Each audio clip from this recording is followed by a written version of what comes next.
ẹ kú dédé àkókò yìí níbikíbi tí ẹ bá ti láǹfààní láti máa wò mí láti máa gbọ́ mi ní dédé àkókò tá a jọ wà yìí. Àánú Olódùmarè ní fi ń sílẹ̀ wàhálà àti ìdààmú bíi tí òkó kéré mọ́ kò ní ṣọ̀kan wa. Àkàndá ọ̀rọ̀ Awikonko ló kọ́ mi. Fẹ́ni tó ẹ̀ṣẹ̀ ń wò mí rí mi fún ìgbà àkọ́kọ́, mo kí wa pa kó mọ́ra ọdún wẹ́rẹ́wẹ́rẹ́ dè wẹ́rẹ́, ọdún ti súnmọ́ wa àbí ká sọ pé ọdún ti dé already. Ayọ̀ la fi ṣe, ìdùnnú la fi ṣe lágbára Ọlọ́run. Gbogbo nǹkan tá a nílò fọ́dún pátápátá lọ́nà àrà lọ́nà ìyanu Ọlọ́run ó ṣe, Ọlọ́run ó pèsè rẹ̀. Lórí ọ̀rọ̀ ìdìbò tí ń bọ̀ lọ́nà nípínlẹ̀ Ọ̀ṣun, ṣé gbàgbé gbogbo òsàní jobi lẹ́rọ̀ bọ́bá kan tọ́ ya ariwo máa gbálé gboko, òkìkí ọkàn gbogbo àdúgbò. Ètò òṣèlú ìpínlẹ̀ Ọ̀ṣun torí pa dìbò gómìnà lọ́dún 2026 pẹ̀lú ògo Ọlọ́run, gómìnà ń bẹ lórí oyè lọ́wọ́, sẹ́nitọ̀ Demola Jackson Adeleke. Àbèrè wà ń bẹ, àwọn èèyàn tó fẹ́ dé àbèrè gẹ́gẹ́ bí gómìnà wọ́n pọ̀, tàbí ká sọ wípé àwọn èèyàn tó fẹ́ ìdúnàdúrà tàbí tí wọ́n rò wípé àwọn ní táwọn lè fi wà lábèrè àwọn náà wà. Ṣé mọ̀ pé gbogbo ọmọ lójú bàbá wọn, ìbá àmọ́ kan tọ́ lẹ́nu pa alọ́kọ̀ ìyá rẹ̀ á ní ọkọ̀ mi ní bọ̀ láti school. So gbogbo òkè ní jolókè lójú, àtẹ̀ntọ́ jẹ́ pé tó bá dìbò kò lè wọlé ládùúgbò rẹ̀, òun náà lè jáde fún gómìnà. Oríṣiríṣi ọ̀bẹ láàrin jọ kú erin. Wọ́n ti wá di primary, wọ́n ti di primary tán. Ọjọ́ 15 oṣù kejìlá òun náà ní pínpín lọ́dọ̀ àjọ INEC fún gbogbo ọmọ oyè láti fowókọ lẹ̀ àbí fún gbogbo ẹgbẹ́ òṣèlú láti fowókọ ọmọ oyè wọn lẹ̀. Gómìnà Demola Adeleke inú àṣẹ ẹgbẹ́ òṣèlú PDP ló ti díje, ṣùgbọ́n wàhálà lọ́tún lósì, ìbára ẹni tàpóró gan, lílo agbára bí eré bí àwàdà. Ọkọ̀ ojú omi PDP ṣe bí eré bí àwàdà, ó ń wọmi díẹ̀díẹ̀. Àní pé kíkú délé torí pé yóò padà wọmi ráúráú ni. Ǹwá mọ̀ bóyá rí èèyàn gbé dìde lọ́la. Gbogbo ẹgbẹ́ òṣèlú ló ti di primary wọn. Majority ẹgbẹ́ òṣèlú lọ́sùn lónìí consensus ni wọ́n lọ fún. That is ẹgbẹ́ àbí òǹdíje dupò tí gbogbo afẹnukò lé lórí. Wọ́n ti consult ara wọn, ẹja jẹ́ lágbájá lọ, ọ̀dà kò burú, ẹja fílẹ̀, gbogbo wọn pẹ̀nu pọ̀. Ńgbà tí gómìnà Demola Adeleke láǹfààní láti díje lọ́ndà PDP, gómìnà dúnàdúrà pẹ̀lú àwọn ẹgbẹ́ òṣèlú Accord, wọ́n dẹ̀ fún tíkẹ́ẹ̀tì lábẹ́ ẹgbẹ́ òṣèlú ọ̀hún. APC náà ṣe tiwọn, wọ́n dúró disqualify àwọn bíi 6 nínú 8 lórí tí ò ní túmọ̀. Wọ́n sáà ní bó ṣe wà ní òfin tàwọn nù. Ọ̀dà eégún fẹ́gún, òòṣà fòòṣà, bó bá ti wo olóró ni ó ṣe nǹkan ẹ̀, bó ti wo ni là á ṣèmọ̀lẹ́ ẹni. Bó bá wù ú, ó lè fi tàn ẹlẹ́jẹ̀dẹ̀ jẹ sàárì. Wọ́n ní báwọn ṣe nǹkan tàwọn nìyẹn, kò burú o. Ọ̀pọ̀lọpọ̀ ẹgbẹ́ òṣèlú tó kù náà, àwọn náà yan ọmọ ẹgbẹ́ tiwọn. Nínú ẹgbẹ́ òṣèlú APC, àwọn kan fẹ́ fàbínú yọ kíá, wọ́n ti sọ́mọ̀ wọn s'Àbújá. Ẹ̀rí ṣèpàdé pọ̀ pẹ̀lú ààrẹ orílẹ̀-èdè. Ààrẹ sì ṣèpàdé pọ̀ pẹ̀lú wọn, a gbọ́ pé ẹ̀rín pẹ̀kẹ́ wọn gbà wọ́n padà. Bẹ́ẹ̀ ni bá wá pẹ̀kẹ́ wọn. Ìpínlẹ̀ Ọ̀ṣun kì í ṣe ìpínlẹ̀ tí ẹnìkan gbọ́dọ̀ wà too desperate láti govern. Show your interest. Let's see your manifesto. Tell us what you have in custody. Kí ni tó ní lákàá tó fẹ́ ṣe fún wa? Then let's speak interest in you, not force, not propaganda. So, èmi ò mẹ́gbẹ́ òṣèlú kankan rí. Ìsìpolongo fẹ́ gbé òṣèlú kankan. tàbí kí n pé n ò tí ìpolongo fẹ́ gbé òṣèlú kankan. Ilé tó bá wù mí lọ́la tó bá wù mí mo lè sọ̀rọ̀ nípa ẹ̀. Ṣùgbọ́n lónìí pòsíṣàn tí mo rí ó ní wípé ẹgbẹ́ òṣèlú All Progressives Congress wọ́n wà too desperate lórí ìdìbò ìpínlẹ̀ Ọ̀ṣun. Bọ́rọ̀ òṣèlú ṣe máa ń rínu ṣùgbọ́n ìwọ̀nba ni gbogbo nǹkan gbọ́dọ̀ mọ̀. Ẹ já lọ sórí pápá ká díje. Gbogbo agbára tí wọ́n ní ni wọ́n fẹ́ fi rèyẹ́ Demola Adeleke. Gbogbo agbára tán ní pátápátá náà fẹ́ fi dá lọ́wọ́ kọ́ di lọ́nà kó mọ̀ lè lọ lẹ́ẹ̀kejì. Gbogbo àwọn eléyìí ò ń ṣe democracy mọ́. Ó ti fẹ́ di aristocracy àbí ká pè ní familitocracy. Kéèyàn sọ àfíà odidi state di family business. Arẹ́gbẹ́ṣọlá ṣe bẹ́ẹ̀ sẹ́yìn. Àwọn olóṣèlú kan náà máa ń ṣe bẹ́ẹ̀ sẹ́yìn. Arẹ́gbẹ́ṣọlá fẹ́ tún ṣe bẹ́ẹ̀ fún Oyètọ́lá lélẹ́yìn yarí lódìjà wọn. Oyètọ́lá náà fẹ́ ṣe bẹ́ẹ̀ fẹ́ lòmíì. Nísìnyí kálukú wọn ní lọ́mọ oyè tán bá ti fẹ́ kó lórí àléfà. It's always good. Torí pé kálukú wọn ló ní ibi tágbára wọn dé tágbára wọn mọ̀. Ọ̀dà gbogbo agbára yòówù téèyàn bá wá lò. Interest aráàlú gbọ́dọ̀ jẹ́ àkọ́kọ́. Wọ́n ń fagídí ṣèjọba lórí ìlú o. Ìlú ni máa ń yan olórí. Ẹni tó bá wù wọ́n ni wọ́n máa ń yàn lólórí. Èmi ò bá ti sọ̀rọ̀ pàápàá lórí ẹ̀ kò síbi tí ẹni ṣe ní sọ̀rọ̀ nípa ìlú rárá. Ṣùgbọ́n mi ò bá ti wá báyìí bí kì í bá ṣàwọn oríṣiríṣi nǹkan tí mò ń rí. Ẹ jẹ́ káwọn èèyàn lu ọjọ́ Demola Adeleke bóyá ó ṣe dáadáa fún wọn bí ó ṣe dáadáa fún wọn. Ìpàdé dìgbà náà. Ńgbà tá a sì tún gbọ́ la gbọ́ pé nínú ẹgbẹ́ òṣèlú Accord tí Demola Adeleke ti jáde wọ́n láwọn kan lọ tẹ́ńtìkì àwọn kan ìsọ̀ tẹ́ńtìkì wọ́n ti ṣe ètò ìdìbò míì wọ́n ti fẹ́ lòmíì kalẹ̀. Wọ́n ti ẹ̀ dárúkọ olóṣèlú kan lè fẹ́. Kéléyìn ó tó fàtẹ̀jáde ránṣẹ́ síta pé ayé sọ̀rọ̀ tẹ́ ń gbọ́ o kì í ṣòdodo òun ò sọ pé òun fẹ́ díje dupò gómìnà lábẹ́ ẹgbẹ́ òṣèlú Accord. Oríṣiríṣi nǹkan ló wá tún jẹ jáde padà tó jẹ́ propaganda láti ẹgbẹ́ òṣèlú APC tàbí tó jẹ́ propaganda tá a gbà wípé tàbí tá a rò wípé tàbí tó ṣeé ṣe kó jẹ́ pé láti ẹgbẹ́ òṣèlú All Progressives Congress ló ti ń wáyé. Eléyìí náà ló bí àtẹ̀jáde tí ẹgbẹ́ òṣèlú Accord fi síta.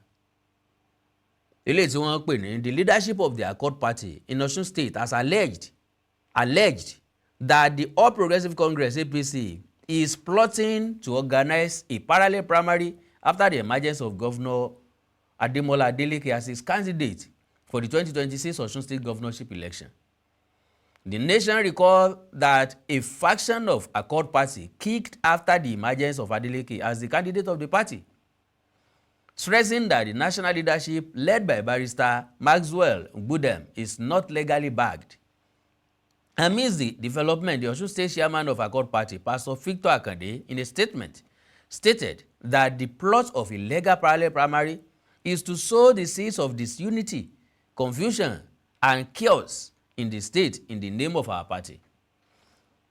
He said, and I quote, "This latest gimmick is yet another ploy by APC, a party that seems to be in total disarray, given the overwhelming acceptance, popularity, and goodwill that Governor Demola Nuruddin Adeleke Imole seems to enjoy among the people, the good people of Osun State, especially with his declaration and affiliation with the Accord."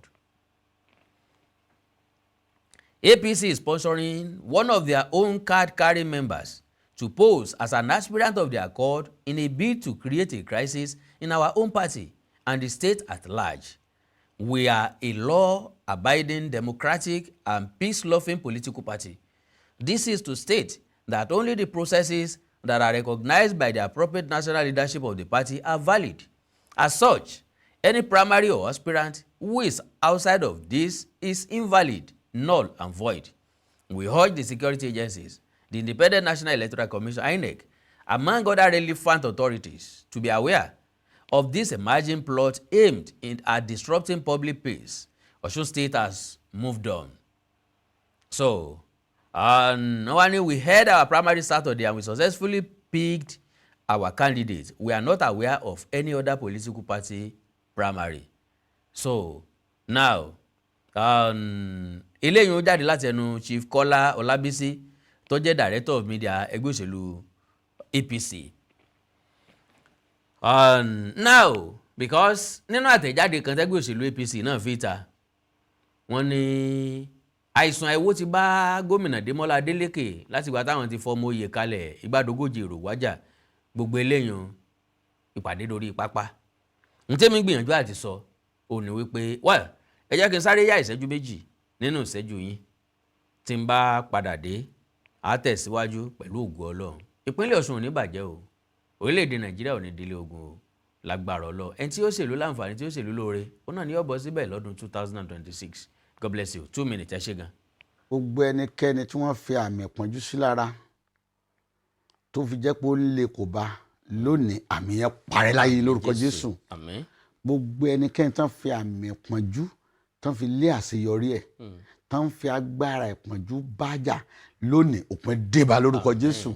Mo wá gbàdúrà fún ìtura, ìdẹ̀ra, ìyanu, ìṣelógo kó bàlẹ̀ lórúkọ Jésù.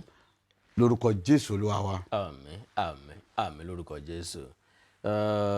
N tí mo fẹ́ ká sọ̀rọ̀ lé lórí náà lẹ mẹ́nubà fẹ́rẹ̀ òun ìpọ́njú, aṣọ ìpọ́njú, oúnjẹ ìpọ́njú, ilé ìpọ́njú, kí là ń pè ní ìpọ́njú? Mo fẹ́ kẹ́ bá ń sọ fáwọn olùwò ọ̀rọ̀ wa.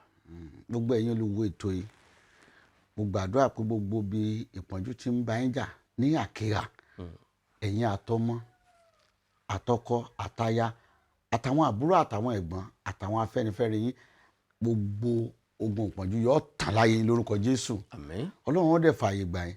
Ìpọ́njú ò sí tó dáa o. Ẹni tí ìpọ́njú bá ń bá jà àwọn olóore ò kì í rí o.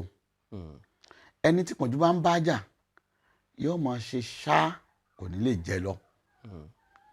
Níbi àwọn ẹgbẹ́ gbà tí wọ́n rọ́nà lọ òun ọgbà abẹ yóò di tìkọ̀. Ẹni tí ìpọ́njú bá ń bá jà kì í bá làánú pàdé, kì í rá làánú, kì í rólóore, yóò kàn máa sáré ká lójú kan. Ẹni tí ìpọ́njú bá ń bá jà ayé ò kì í mọ̀, orúkọ rẹ̀ ò kì í hàn dé láwùjọ. Ṣùgbọ́n gbogbo ẹ̀yin tí Ọlọ́run dáadáa tẹ́nìkan fi ìpọ́njú tí fi ń bá yín jà irú ẹni bẹ́ẹ̀ yóò fàyè sílẹ̀ lórúkọ Jésù. Àmín. Nítorí pé ìpọ́njú kì í déédé wá, iṣẹ́ ò déédé ṣẹ́ o. Àwọn kan ni wọ́n máa ń rán síyàn. Nítorí tẹ̀sí rán síyàn ni pé wọ́n á fi sáyé ẹni ogun ni ó gbà wọlé á wá dàbí inú àgọ́ ara ẹni yẹn. Kẹ́ni ọmọ ọ̀rọ̀ kọ́wọ́ ẹ̀ bá tẹnu. Kò wá nílé tẹnu. Akọ́lé lákọ̀tì, afẹ́yàwó tì, abímọ tì, ẹtì òun là á máa ń fi ní máa ń ṣẹlẹ̀ fẹ́ni tí ìpọ́njú bá ń bá jà. Gbogbo nǹkan ẹtì ni. Inú ilé ìpọ́njú wà o, oúnjẹ ìpọ́njú wà o, aṣọ ìpọ́njú wà, gèlè ìpọ́njú wà, bàtà ìpọ́njú wà, bẹ́ẹ̀tì ìpọ́njú gan tún wà, àìsòkòtò ìpọ́njú, agbádá ìpọ́njú wà. Gbogbo ẹ̀yin tán ti wọ̀ sí lọ́rùn ọ̀run ọgbà kúrò lọ́rùn lórúkọ Jésù. Àmín. Nítorí pé ìpọ́njú ìṣe tó dára ṣùgbọ́n ọ̀nà àbáyọ náà ni báwo la ṣe bọ́ lọ́wọ́ ìpọ́njú tó ń bá wa jà. Ẹ jẹ́ wojú Ọlọ́run. Ojú Ọlọ́run ó sílẹ̀ fún wa.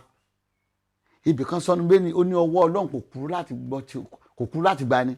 Bẹ́ẹ̀ ni etí rẹ̀ wo láti gbọ́ tiwa. Ó wá ní kinní kínkìnkí kan tó dàbí àṣedédé ló ń yà wá kó lẹ́yìn Ọlọ́run wa. Ṣùgbọ́n nígbà tá àánú bá dé ìpọ́njú ilé ìdúró mọ́ o. Àánú la nílò ọmọ nílé dànù yóò gbé mi ni. Táànú bá sì dé nìyẹn èèyàn gbàgbé ìpọ́njú ọdún mẹ́wàá. Èèyàn kàn máa rántí ni bí mo ṣe máa ń sọ sítórì mi yẹn nínú ayọ̀ kò díìpù mọ́. Mo kàn rántí mo lè sọ ṣùgbọ́n kò díìpù nú ayé mi mọ́. Tẹ́lẹ̀tẹ́lẹ̀ tí n bá ń sọ sórí ayé mi nígbà yà ń jẹ mí tí n ti bọ̀ inú ẹkún nu wàhálà mo ti máa ń sọ. omi ọmọ bọ́ọ̀lẹ̀ lójú yẹn àròkàn máa wà. Gbogbo ẹ̀yin tí pọ̀njú ń bá jà lónìí mo pa láṣẹ àmì ìpọ́njú tán lára yín lórúkọ Jésù. Ọ̀nà àbáyọ wà. Kí lọ̀nà àbáyọ? Òun náà ni àánú. Bó o láṣẹ rà àánú gbà ẹ jẹ́ kájọ gbàdúrà papọ̀ kájọ wojú Ọlọ́run. Ẹ pè mí kí n sọ́nà fún yín kí ìyanu ọ̀dẹ̀ tibẹ̀ tẹ̀lé yọ̀ọ̀dẹ̀ tẹ̀lé lórúkọ Jésù. Àmín. Hey my lovely brothers and sisters, gbogbo ẹ̀yin dáadé àti mọ́mì wa, mọ́ gbàgbé o, mo sì mọ̀ pé wọ́n náà mọ̀ bí wọ́n bá ń tan òní tan rẹ̀, oúnjẹ ìpọ́njú ń bẹ. Ọmọ oúnjẹ ìpọ́njú, oúnjẹ tí ò wú ni, oúnjẹ tí ò tẹ́ni lọ́rùn, oúnjẹ tí ò ṣeé fi hàn èèyàn. Bẹ́ẹ̀ lómi bá fẹ́ jẹun tó oúnjẹ tó fẹ́ jẹ bá wuyì, bálejò bá fẹ́ wọlé, ó tẹ̀ fádà ara dáadáa. Gbọ́n bá wọlé pé ẹni ìgbádùn, bó bá jẹ oúnjẹ ìpọ́njú, bá bá gbọ́ kokoko lára lẹ̀kùn sí. Ìlà sáré gbé sábẹ́ àga, sáré gbé fọ́mọ kó sáré gbé wọnú ilé lọ tọ́jú ẹ̀. Ọ̀fẹ́ bọ́ àbí? Ọ̀fẹ́ bọ́? Ọ̀fẹ́ kò nínú ìpọ́njú? Pé bàbá wòlíì Reuben Àìkọ̀rẹ́, jẹ́ kí bàbá sọ́nà fún ọ lórí fóònù.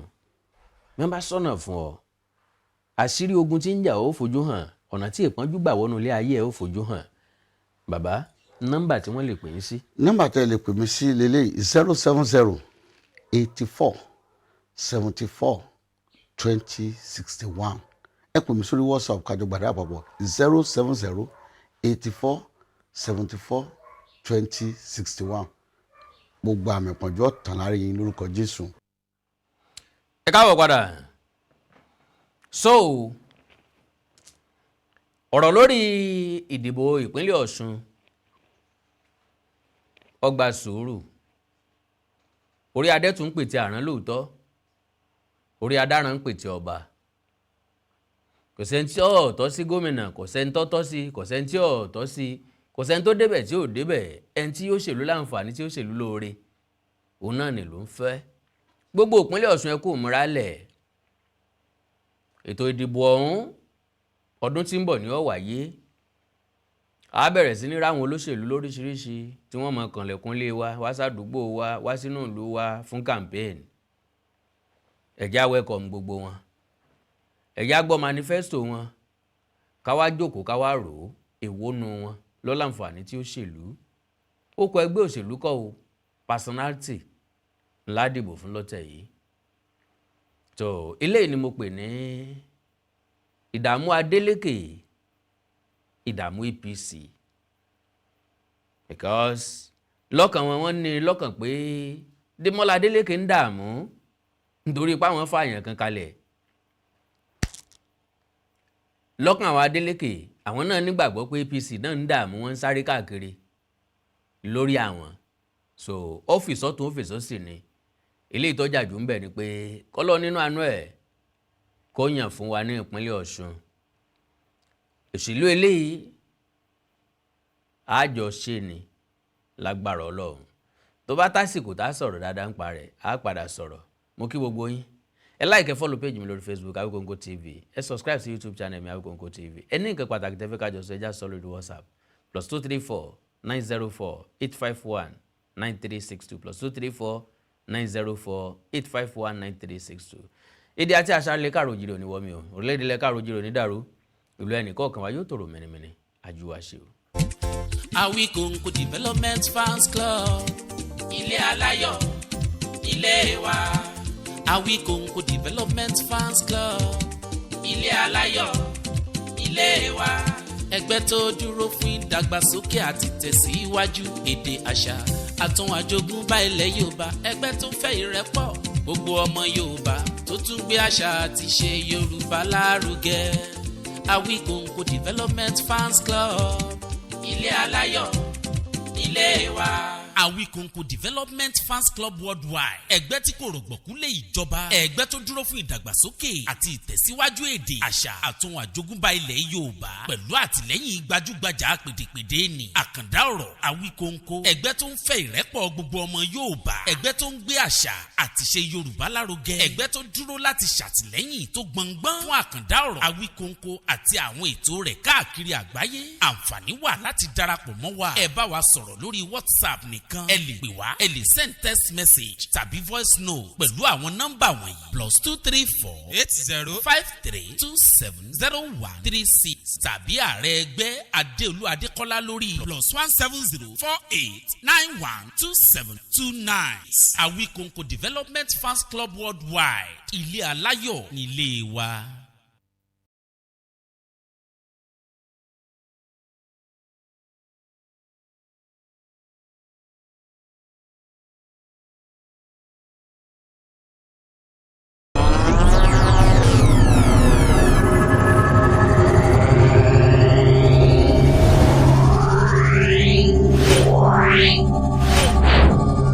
o.